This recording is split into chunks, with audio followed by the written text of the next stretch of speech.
Sana, kapag pinag-uusapan nyo mga pagkakamali ko, pag-usapan nyo rin kung paano ako naging mabuti sa inyo. Ito ang masasabi ko sa quotes na yan, kaya makinig ka. Kung full episode ng chismis sa errors ko, sana may recap ng kindness at effort. Hindi pwedeng highlights lang ng sablay tapos deleted scene ang kabutihan. Fairness, one-on-one. Kumpleto ang timeline, hindi edited ang drama.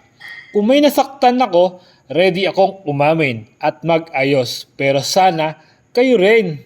Ilatag nyo ang buong kwento, hindi lang yung part na pabor sa'yo.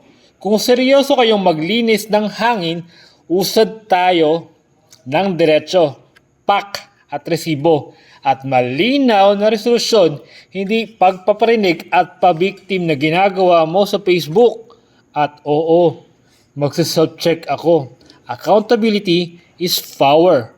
Pero hindi ako papayag na burahin mo lahat ng mabuti kong nagawa dahil lang sa mga sulsol at paninira. Sa dulo, respeto sa katotohanan ang hinahanap.